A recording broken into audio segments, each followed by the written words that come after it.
Okay. So this is going to be a little bit of a speed round. So we have questions about a lot of different supplements here, but one Mhm. of the most common was about magnesium Right. and the fact that there are different types of magnesium, some of which absorb, from what I understand, differently, more efficiently, and at different Right. rates. Is there any research, to your knowledge, about the specific type of magnesium that might No, be most appropriate? no, No. I haven't seen any studies showing that one type of magnesium is better than the other, one method of delivery is better than the other. Okay. That's still, those studies are kind of still in their infancy, but nothing that's come out yet. And is there there was a question about whether it's true that ADHD stimulant medications may actually deplete magnesium. Do we know that? I have not seen any studies on that. And Okay. that has been studied overall vitamin and mineral absorption over decades. And there is not any sign that stimulant medications directly impact that at this time. Now, I will say that sometimes people can have a comorbid vitamin B deficiency that is carried on other genes other than ADHD. So that, of course, needs to be taken care of. And that can, a vitamin B deficiency can make you look tired and lack of focus. So it's really important that we get regular blood work done. As much as sometimes people with ADHD are needle phobic, it's really important we get that done because that'll tell us if we have any comorbid vitamin or mineral deficiencies. So they look at your iron and all the other stuff too. Just to, again, we're peeling back the layers of the onion so we can get to what the ADHD actually is. Okay. That's very helpful. And you, let's see, lots of questions about zinc, which we didn't get into too Mhm. much. But Because there's again, not a lot of research behind it at all. okay. So What would zinc be like if we're thinking about the whether it's the side effects or the related conditions? When might it be appropriate for someone to investigate and speak with their physician about zinc if you supplementation? do a blood test and you are low in zinc, that's the Okay. general medical guideline, is that if you are low in these things in your blood, then you may need a supplement. But other than that, you should be good to go because none of these supplements, and magnesium at this point is just kind of anecdotal, meaning just that people have talked about it, that you really shouldn't need any additional amino acids. You shouldn't need any additional vitamins or minerals, again, unless your blood work shows that you are low in those. Okay. So first step, everybody, get that blood work. And then you had talked about sort of the lack of general oversight, at least here in the U.S. Mhm. Um, for supplements, and that some are higher quality than others. Mhm. Can you offer any guidance for people? I think you had mentioned a website that might be helpful in Right. determining. Consumer Lab. Yeah. It's Okay. consumerlab.com, and it is a subscription service, but I don't know if maybe you can split that with other people, like split the cost of it. I can't remember what it is now, but they analyze every single supplement to look at accuracy of dosing. They look at accuracy of ingredient label, and they do it for omegas, vitamins, minerals, amino acids, plant based. So that's what I recommend. And they are not, as far as last time I checked, they are not funded by any nutraceutical companies. So they're supposed to be fairly unbiased. It's like the Consumer Reports of supplements. So it's consumerlab.com. Okay. And I'm talking like Perfect. they analyze everything. Great. Okay. Consumerlab.com. And on that sort of strain, is it possible for supplement use to get so high that it becomes toxic? I mean, we've heard about like toxic Mhm. levels of some Yeah. supplements found in people. In fact, there's just an article in New York Times and on Apple News yesterday about the severity of issues that people can get when they use fat soluble vitamins. So most vitamins are water soluble. That means you urinate out what you don't use, like vitamin C, for instance. Water soluble, like vitamin A, vitamin E, can kind of stockpile in your system. And that's what we have to be really careful of. And also, like vitamin C in really high doses is tied to kidney stones. And so it's really important that we check with our prescriber to make sure that what we're doing is healthy for us. And if you don't have a prescriber, if you do have insurance, a lot of insurance companies have telehealth thing where you can just call a nurse practitioner online and they can give you some information. So there are options available if you do not have a general doctor. Okay. Great. Now, there's been a lot of, excuse me, chatter in our world lately, and it came up here in the comments quite a bit about L-theanine. Hmm. And I think you may have touched on it, but given the amount of interest, I wonder if you could circle back on that and just what we know about it. We've That's just an been seeing it much yeah. more here at Attitude. Yeah. Yeah, it's an amino acid, not effective.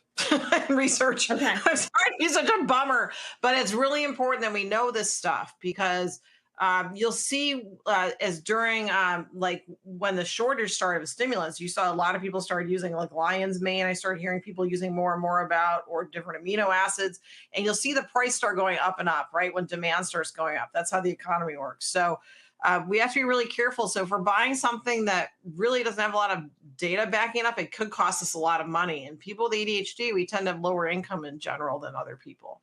So just keep that in mind that you really want to make sure that you're kind of keeping an eye on how much this stuff costs, because there are some companies that will start jacking the price up as soon as they know somebody's interested in it. Also, like tryptophan, no evidence that that works. So no evidence that any of the amino acids work. Now, there may be a study next year that says they do, but at this point in time, no efficacy versus placebo. Okay. That is a helpful summary for But sure. again, if you're taking it and it works for you, more power to you. Go, keep going. Yes. Another one that I'm seeing a lot in today's chat is creatine. Mm-hmm. Yeah. So I'm creatine, I can guess at your answer, but if you can, yeah, but what do we know? yeah, so that was originally used for people that are exercising, like especially with doing weight resistance, weight training, because it's Right. supposed to help build up muscle fiber more quickly. Yeah, same thing that you're going to hear from me about other stuff. And that one there's not enough studies on. So the studies they do have don't show any efficacy for ADHD or anxiety or depression. What may be helping is if you're using it along with exercise, is the exercise that's helping, not the supplement. Got it. So that's the evidence that that I have seen a lack of. So if you do exercise and you're taking creatine for that, it's the exercise. So not enough research on that. The latest research studies I've seen are turmeric and glucosamine are helpful for like knee injuries, but that's the only research I've seen that has a lot of data behind it right now. There's Okay. lack of data in other areas, and also people with ADHD were more likely to have injuries. So you may want to look at those too. So, and then there's some theories too that people with ADHD may have more just overall inflammation because we have more comorbid medical issues. So that has had research behind it. I keep calling it turmeric. Is it turmeric or turmeric? And glucosamine has been found to be effective. So, but that's for all the stuff that goes along with having ADHD. Like we get injured a lot. So Mm, that's the supplement that has a lot of data behind it. okay. That's great. And I will make a quick plug. We did have a webinar last month, I believe it was, specifically on inflammatory disorders, and Mhm. ADHD. So if that is of interest to anyone here, we'll provide the link for that. And that one went deep into inflammatory disorders. So, okay. Elimination diets and the Feingold diet. We still get questions about these, and Right. I know you covered it a little bit, but And if you could I circle remember back on that those. my mom tried it on us when I'm 51 now. My mom tried it on us. So we had a list of all the cereals, what the sugar content was, right? Because we weren't supposed to have sugar and elimination diet. If you have food sensitivities, a lot of that's trial and error basis, but it's been found that those are not actually connected to ADHD. It's just we tend to have more allergies in the general population, possibly due to shared genetics. So, oops, my ring just flew off. So that's what we're looking at, is that it may be that that's separate, but if you're itchy and scratchy because you ate something, or you have GI upset because you ate something, of course it's going to make you have more difficulties of focusing or sleeping, which is going to make your ADHD look worse. But we have not found a direct correlation between what you're eating and ADHD. But again, if you stay away from refined sugar, if you're eating pretty healthy foods, we have kind of eliminated at least one layer of the onion so we can get to where ADHD is doing. Sugar does not cause ADHD, but we do know that eliminating refined sugar can reduce other health issues like making you prone to, type 2 diabetes. So overall, it's just really important that we eat well. And with ADHD, we tend to eat on the run. We tend to grab something off the shelf, but we really need to start looking at what we're eating and whether it's something we really want to put into our bodies. That's the main thing, Mhm. is that, food is medicine. Mhm. Mhm. And along those lines, quite a few questions about food dyes and Mhm. what we know about their impact on ADHD. So food dyes, particularly like red dye number 5 was taken off the market, or 3. There was a study that showed that food dyes with the word lake in them, LAKE, because we have like red number 2 or yellow number 2. Some would say yellow lake number 2. Those have been found to be somewhat correlated with increased behavior issues, but it's unclear. That study, the methodology or how the study was run was not great. So that's one of the concerns we have, is that how are you running the study? Because you can, and I'm not speaking about this study specifically, but you can change the methodology to make a study show whatever you want it to show. Mm. But we do know that overall, it's probably better if you don't have food dyes, just in general health.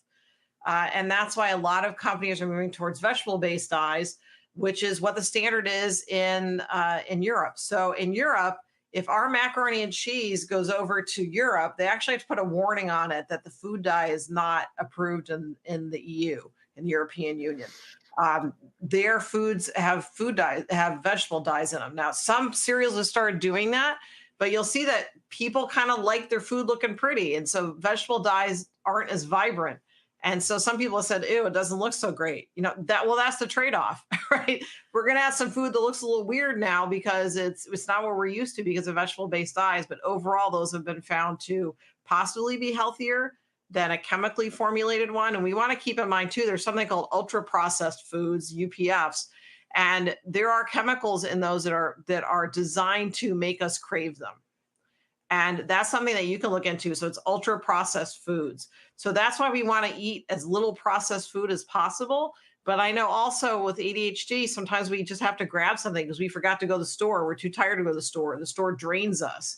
So, but it's really important we start looking at avoiding the ultra processed foods. So again, that's something to go to Google Scholar or ask AI about, because there's a lot of research coming out about that, and to stay away from them. Hmm. Okay. And I imagine the advice would be somewhat similar. A lot of people saying that their Instagram feeds are flooded with ads for things like everything from sort of Prevagen to Brillia. Mhm. And so when they see something that is appealing, next best step, Google Scholar it, see if any research has Right. been done. And make sure it's independent research, and make sure that it has that they used a placebo, and that they used more than just 5 people in it. You want to make Hmm. sure that the people that did the study are not affiliated with the company in any way. And when you look at a journal, they usually say to you that there's no financial affiliation there, or that people disclose their financial affiliation, but it's a company that's not anything to do with what they're looking at.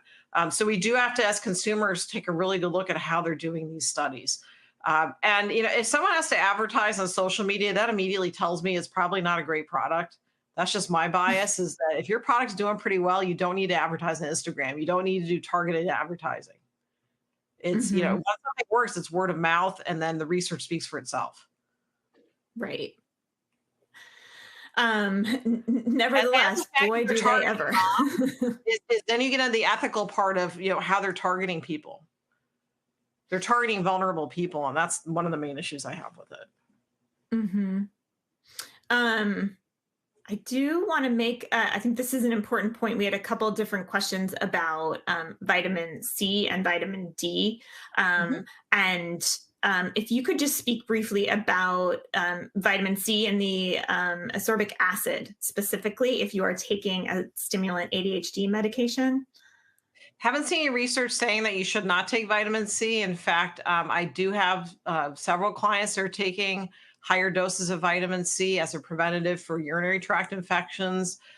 They're taking it as a other ways that they've actually been prescribed vitamin C. After orthopedic surgery, some people are prescribed vitamin C to help with that.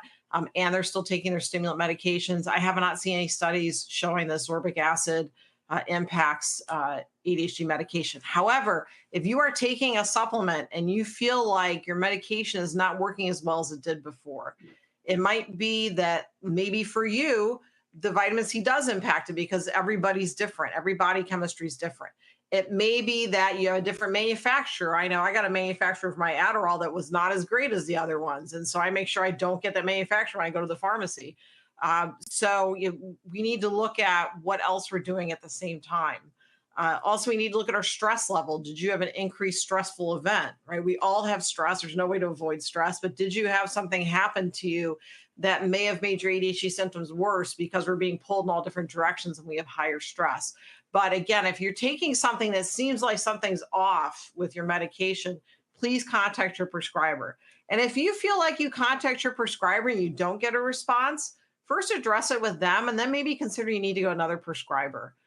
Because Mhm. sometimes we don't have a good fit with people and we really do need those questions answered, especially when we're starting to get a little panicked about stuff. Absolutely.